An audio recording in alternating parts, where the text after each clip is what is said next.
It was so funny. The first season I was here, some of the girls would ask me if I had been to Mexico before, and I was like, "Oh yeah, I've been to Cancun," and but like just like in the resorts. And one of my teammates was like, "That's not Mexico. Like you've never been to Mexico."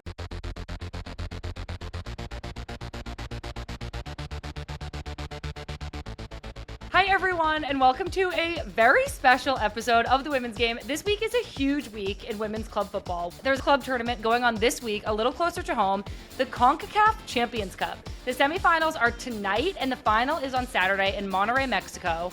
After months of competition from teams from North America, Central America, and the Caribbean, it has all come down to four clubs: the Portland Thorns and Gotham from the NWSL, and Club América and Tigres from Mexico's Liga MX.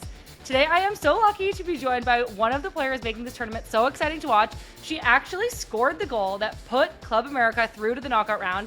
It's American midfielder Sarah Luebbert. Sarah, thank you so much for joining us. Thank you for having me.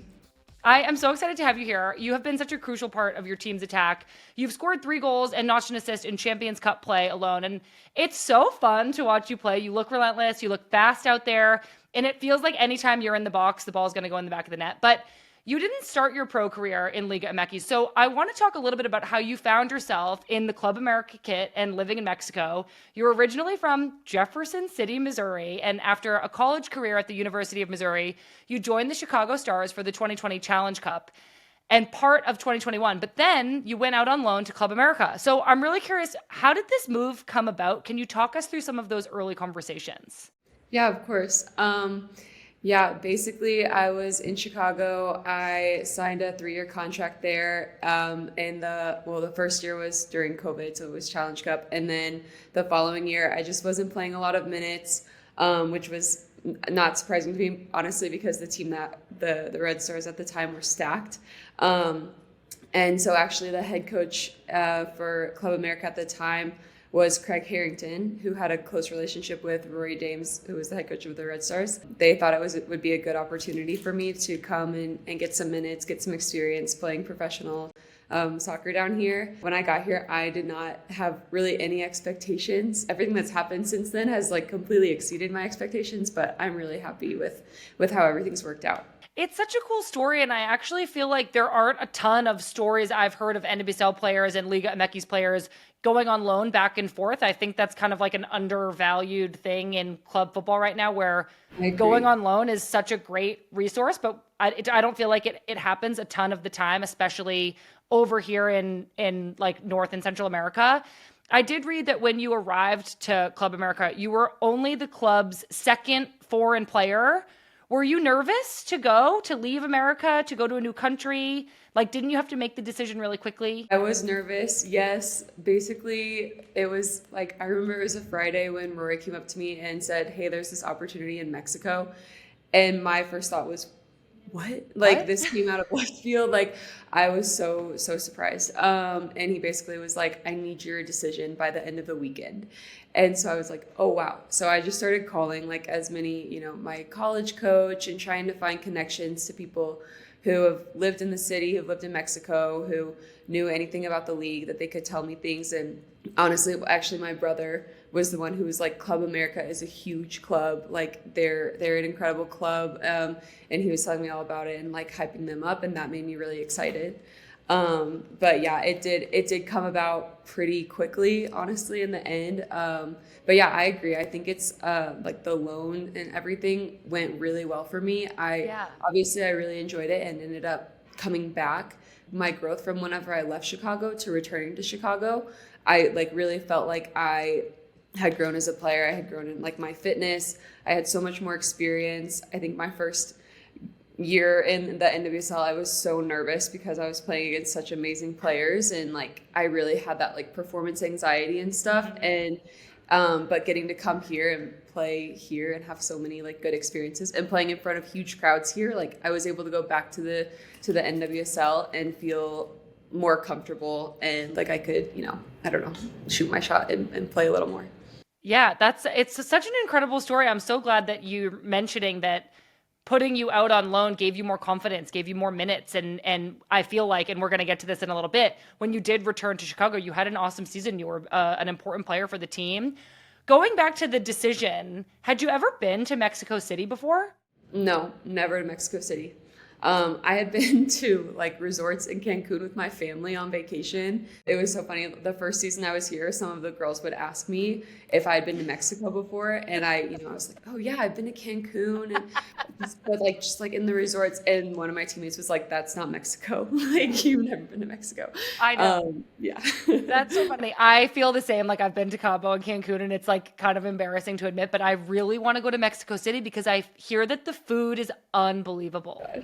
It's incredible. No, it's actually it's absolutely insane. All of the restaurants like with like different types of food from all over the world are so good. And then obviously the Mexican food, the tacos, like the chilaquiles, like oh my gosh, it's incredible. Highly recommend. If you ever need any recommendations, I'll be happy to send you some. I would love them. I just laughed at myself when you said chilaquiles because like the only time I've had chilaquiles was like at a resort in Cabo or Cancun. Okay, I have a place for you here.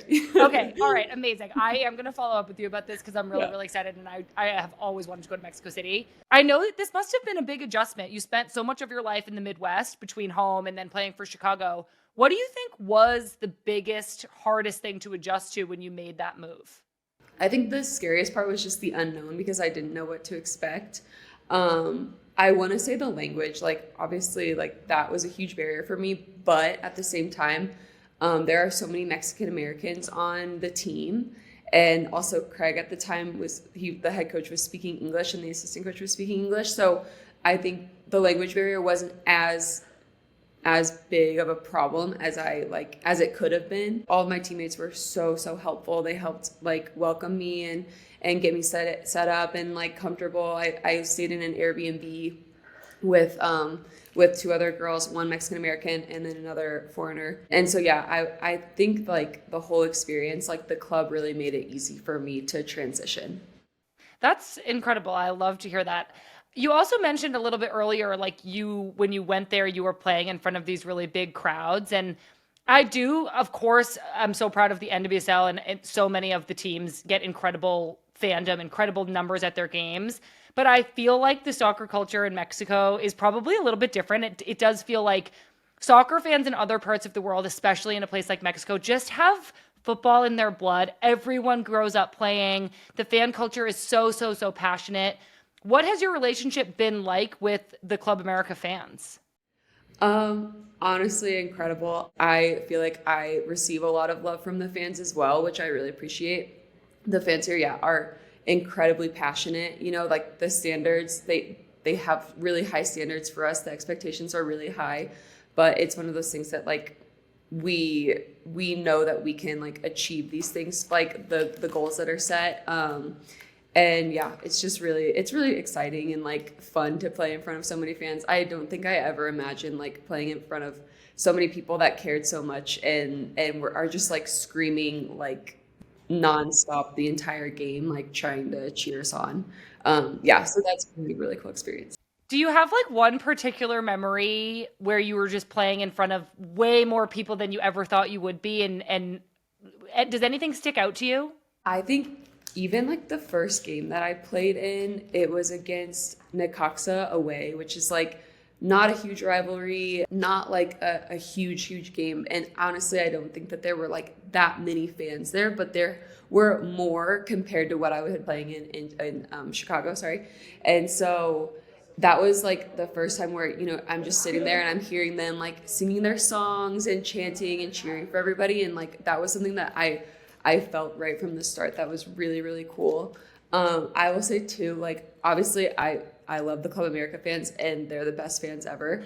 But the first, like one experience that I had with like Tigres' fans was in like the semifinals. So we actually we played 2 games in each of the playoff rounds. So, in the first game we won, which was super exciting. It was like a big upset for us at the time, like to beat Tigres at home. And that like getting to play in front of the fans that day was actually like crazy. Like coming into the stadium, they were like, our fans were shooting off like the smoke things and like playing their drums, and there were people in the stands with like the flags, and that was the first time I'd experienced that, and it was so amazing. But yeah, so obviously our fans are the best, number one. But then we went to Tigres away, and they had to beat us at home. And I remember like we were playing in the Volcan. I think I'm thinking of this story because I know that we're going to play in their stadium next week. And so I'm like coming up. And so I'm like, I remember this, like they scored a free kick to, I think they just had to like tie the game or something. I don't know. Mm-hmm. They scored their free kick to basically like send them to the final, and the entire stadium erupted.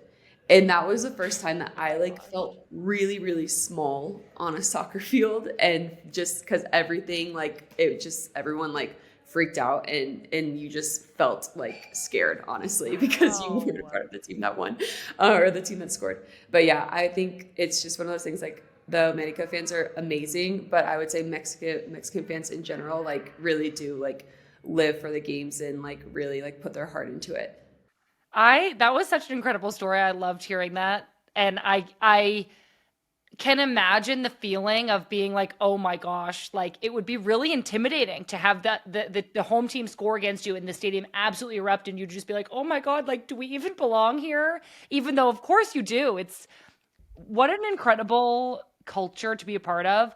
I feel like you just described the league and the fandom of the league really well, but for some of our listeners here in the US, Liga MX might be a little bit unfamiliar. How would you describe your team's style of play?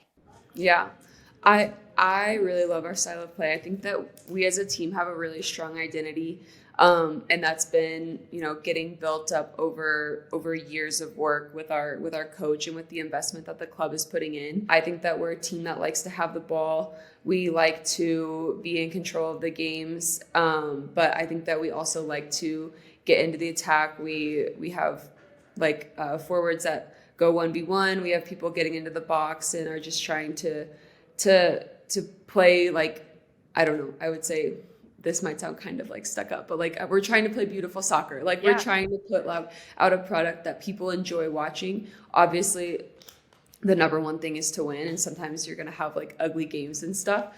But I think that we're a team that's like okay with taking risks because we want to put like a good quality of soccer like on the field. Yeah. You mentioned earlier your teammates being so welcoming. I know you said you stayed in an Airbnb with one Mexican-American player and one other foreign player. How did you connect with your teammates early on who had such different backgrounds from you? And do you remember a moment when it felt like your relationships all started to click on the field? I think I have made like one of my best friends. She's not on the team anymore, but like one of my best friends like ever was the person who, she reached out to me before even coming. And she was the one that had like the extra room in the Airbnb, and was so she was like really welcoming, really nice. A lot of people on the team really were open to like helping me learn Spanish and helping me get adjusted and taking me out to go eat and all those things. And I think that it was one of those things where I think coming from not being able to play very many minutes before I got here, it was just a really cool experience that I think that kind of shows on the field. Like whenever you're just like excited and like happy to be able to play soccer, like it's something that you get to do and not something that you have to do. And I think that's kind of how it started. And I would say also like culturally, like the people here are so welcoming in general. And so I think that was something that like, I think also like coming from the Midwest, like I like love that like welcoming, friendly kind of neighbor vibe. And so I like experienced that like even more here. And I think that, yeah, like that definitely shows on the field that you're like getting to enjoy time with your teammates. And, you know, it doesn't matter necessarily like where you come from. It just matters like it's easy to find, I don't know, it's easy to find like similarities and things with people and just like, I don't know, whenever you're looking for it and trying to make the most out of it. Yeah, it sounds like through that shared love of the game, you were able to connect really easily. And it also sounds kind of like your club environment or Mexico City in general is kind of like the Midwest. So I feel like I know what to expect when I go. That's really exciting. I love the Midwest. I know that after the initial loan from Chicago, you returned to the Chicago Red Stars for a season in 2022. You played in 15 games for the club. After that season, you returned to Club América on a permanent transfer. When you decided that going back was the right move for you, what kind of things went into that decision? And I heard a story that you've said that your mom was kind of nervous about you leaving the country like more permanently, but she could also tell how much happier you were playing for Club America. Talk us through just some of the reasons and some of the factors that went into that decision. I do think my mom was more nervous the first time I came here. But she's just a mom that wants her kids to like be at home because she loves being with her kids. So I think, yeah, she was like sad that I was leaving, like, you know, for a longer period of time, but also still like excited for me. Mainly like what went into the decision was during my loan, I really felt a connection to the club, to the fans, to the country. Honestly, like I really love Mexico as a country. It's amazing. I really like the project of America because it's like there's high standards, you know, we're expected to win, but we're given the resources to win. And so I think that's something that is not super common to find in women's soccer right now. It's a cool experience. I kind of like that, the idea of like that we have pressure on us to perform and to succeed, because I think it's something that makes you a professional, I guess. Like, you know, we're paid to win at the end of the day. And obviously that doesn't always happen. We just came off of losing a final, which was really hard. But it's one of those things that I think, you know, the club sets really high standards, but the club also gives us all the resources to accomplish the goals that they set for us. I love hearing you say that. Seems like such an important part of the Liga MX story and the Club America story is that the club is pushing its players to be the very best, but the fans have high expectations, the club has high expectations, but you're set up to succeed, as opposed to, I think we've all played for teams where the expectation's really high, but the ceiling isn't quite as high because you're not given the resources or the opportunity even to fulfill your true potential. So I'm really inspired hearing you say that. And you mentioned this final that you all recently lost. That was between Club America and Pachucas in the Clausuras final. We know that Pachucas walked away with the title of Liga MX champions. They won 3-2 on aggregate. But I think I'm curious, besides making it all the way to the final, what else about this season are you really, really proud of your team for? I would say our consistency. I think that we put together, it's hard saying this, but almost a complete tournament, because I would say that maybe there were a few halves or 30 minutes where we didn't play so good, but I think that throughout the course of the season, we've been very consistent, and that was one of our objectives at the beginning of the season, to be more consistent, to take first place in like the normal season, which we did for the first time. I think what's really hard is that we were outplayed in one game, but it was the first game of the final, and it was hard for us to come back from that.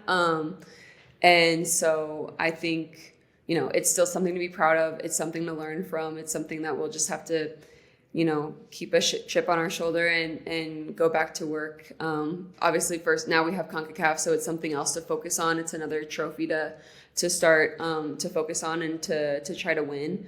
But yeah, after, you know, we'll have our off season after that, and then just have to go back to work and keep trying to put together, consistent seasons and not letting it down for any game. Yeah, definitely. It's a perfect transition, really, because I do want to talk a little bit more about what you have coming up, the semifinals of the CONCACAF Champions Cup. And this is the very first iteration of this new women's soccer tournament. Games began in 2024 between teams from North America, Central America, and the Caribbean. The tournament will also serve as a qualifier for the future FIFA Women's Club World Cup, as well as the FIFA Women's Championship Cup. What does it mean to you, Sarah, as a player who was kind of already breaking boundaries, leaving the NWSL, going to play in Liga MX, to now compete in this new international tournament against some teams that you're actually kind of familiar with? I'm really excited. I'm honestly really excited to get to represent, to get to be with America at the tournament, but also to get to represent Mexico in the Liga MX, because I think the league is underrated, and I think that it's growing so much every year. I think the whole CONCACAF tournament is incredible. It's a really cool experience to get to see new places, meet new people, and just kind of push the women's game and keep, so that we can continue to improve and grow. Yeah, I'm really excited. It's so exciting. I know you were named to the tournament's best 11 for the group stage. How did that make you feel to be recognized on that level as you head into this knockout round? I think it's it's exciting. It's an honor definitely to be on the best 11, but I think it also is. I think that so far we've put in really good performances as a team, and it hasn't really just been like a few individuals like doing their thing. It's been us as a team like pushing ourselves, fighting for each other, and putting together like solid performances. And so I think it's more. I think I feel more proud that what we've done like as a club, as a team, to get to this point. Incredible. So you're going to be playing against Gotham FC in a semifinal. And then on the other side of the bracket is Tigres, which is another Liga MX club, and the Portland Thorns. I was really curious, like, as you head into these games, possibly against some NWSL teams with your experience in the NWSL, is your team like asking you for scouting tips? Like, is anybody asking you what you think is going to happen, who to look out for? No, they haven't. I honestly like we've played several friendlies and then obviously the CONCACAF and even the Summer Cup against NWSL teams. So I think that we feel not like comfortable. Obviously, it's going to be a really, really hard game. But I think it's something where, playing the Wave last season, playing Bay FC, playing Angel City, like we have experience playing against NWSL teams and we can draw confidence from that. But we also know that if we don't put out the best version of ourselves, it's going to be really hard. So but yeah, I think that I think we have our coaches focusing on the analysis and things, and we're just trying to get ready for another final or for the semis. Definitely. Well, just a couple more questions for you. This has been so great to get to know you a little bit better. For our American fans who might be watching Club America for the first time in these games coming up, are there any players you think we should be aware of from your team? Any exciting rookies or leaders, or maybe one of your favorite teammates to play with? I would say there's Scarlett Cambreros. She was playing in the NWSL for a while and did really great there. She's an exciting player to watch. Irene Guerrero is a world champion with Spain, so she's also super exciting. And I would say Monse, number 19, Salvador. She's a really exciting young player to watch as well. She's been having an amazing season, but yeah, honestly, everybody. I feel bad only saying three, but yeah, I think it'll be. I think there's a lot of players on the team that are really exciting to watch in every single line. So I love how highly you speak of your teammates and of your club, and I think that it like reminds me of the best situations, like when I was on a good team and I love my teammates. Hearing you speak about your team in this way like reminds me of that. So I'm finding myself like really rooting for you and rooting for your team. I just have one more question for you. I really admire what you've done with your career. I feel like you took this big risk. You moved to a new country and a new league because they were offering you this opportunity to do what you wanted to do, and that was just play the game. You're having so much success, and as the global women's game continues to grow and get bigger thanks to tournaments like this CONCACAF Champions Cup that are showcasing different teams and leagues.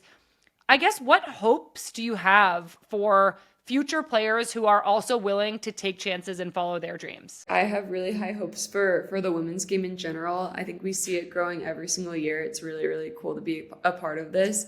And I would just say, for every player, like just that you can make your own path, and sometimes opportunities come and projects come along that really excite you. And I would just say to continue taking risks and going out of your comfort zone. I guess that would be my hope, that people keep stepping out of their comfort zone and finding new ways to push themselves, whether it's, in a different country, in a really competitive league, in a really competitive team. Because I think that those are the things that have helped us get to this point. And so we just need to continue doing them. Oh, well, I am so excited for you. Thank you so much for joining us, and good luck with the CONCACAF Champions Cup. Sarah, I really love chatting with you, so thank you so much for being here. Thank you. I had a great time.